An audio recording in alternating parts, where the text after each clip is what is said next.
All right, now that you are an expert on figuring out how many protons, neutrons, and electrons are in an atom, it's time to be able to put that together to actually create a drawing of what that atom would look like, which is what this awesome scientist, Mr. Bohr, came up with a long time ago, 1913. Says here, chemistry, boring students since 90. If you want me to get you one of these, you just let me know. I'm all over it. Okay, so we're going to talk about how to draw a Bohr model of an atom. You will be an expert at this. Okay, so the first thing that we need to know, the biggest part about this diagram is going to be the electrons. How do we know how many electrons are in an atom? Well, kind of indirectly, it's from the atomic number, right? Because the atomic number tells us the number of protons, really, but we also know that the number of protons is always equal to the number of electrons. So kind of the atomic number tells us the number of protons, and it tells us the number of electrons. We're going to use that atomic number a lot when doing these diagrams. We're also going to use the mass number, which you learned about before as well. So what are the rules for filling in these parts in an atom? Okay, we know that the electrons are found where? They're found in the electron cloud. Over here, this is my diagram of an atom.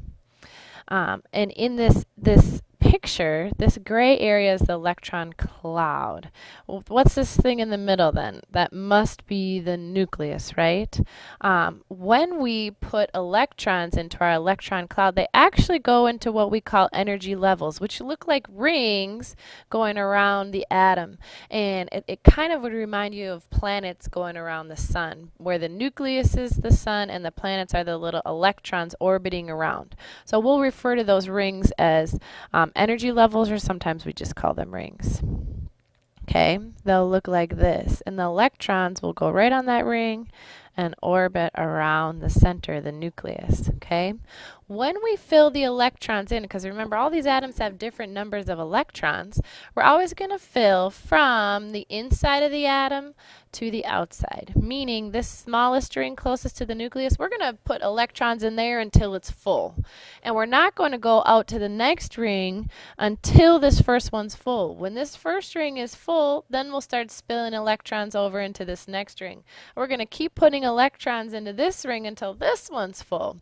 And then once this one's full, we'll start putting electrons into the next ring. All right, but you never can go out a ring until the one before it is full.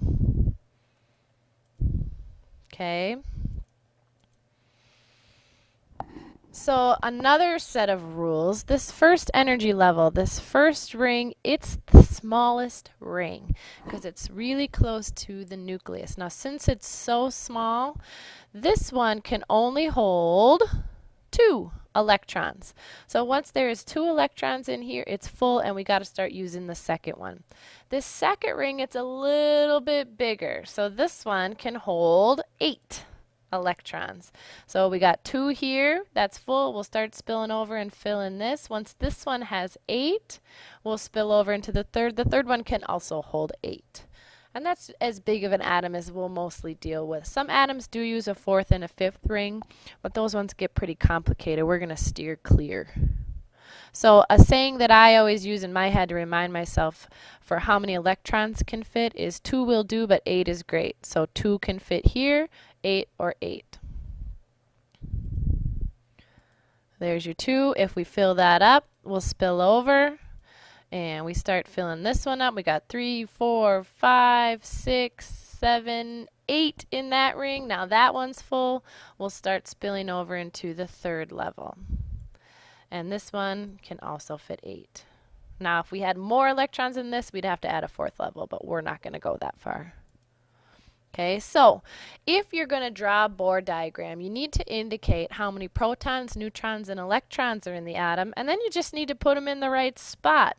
So if we're going to do a Bohr diagram of lithium, the first thing we want to figure out is how many protons there are. So you look at your periodic table. The atomic number of lithium is 3, which means that we should have 3 protons. If you have 3 protons, that means you have 3 electrons, because those two are always equal, right? And then you're going to need your periodic table again. The mass number of lithium is 7.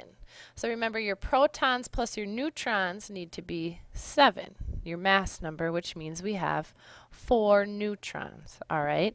Now that we know how many protons, electrons, and neutrons are in our atom, we just got to put them onto our diagram. So protons are going to go where? They got to go in the nucleus, which is right here in the middle.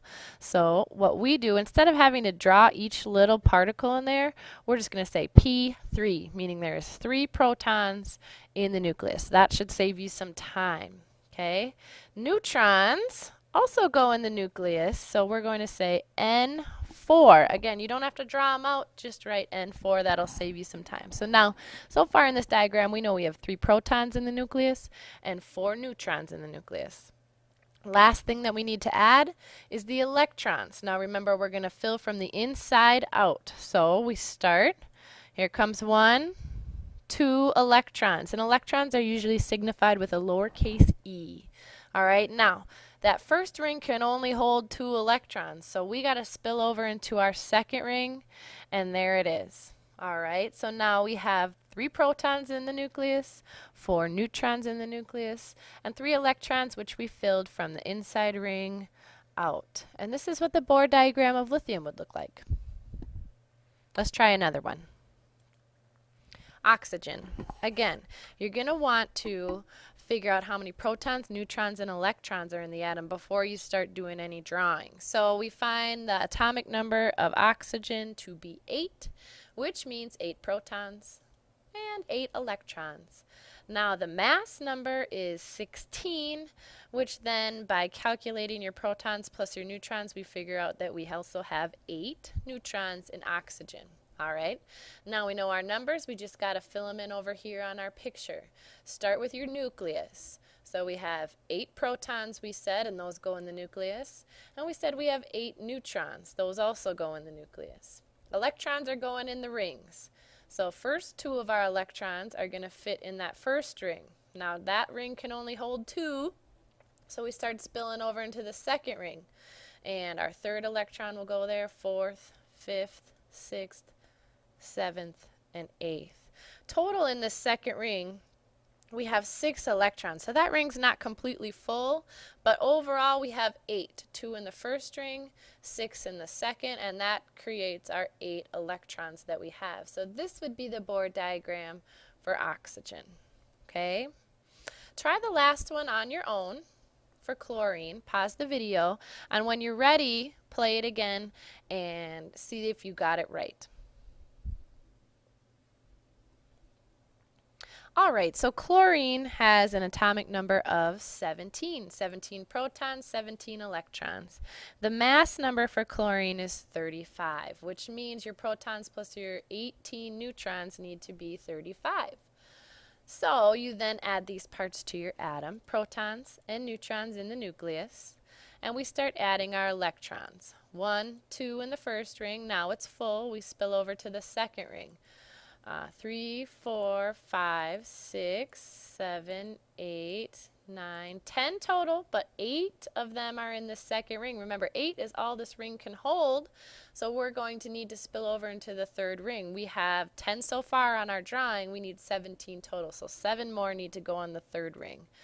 1, 2, 3, 4, 5, 6, 7. Again, this ring's not full, but we only have 17 electrons, so we don't have any more to put on there.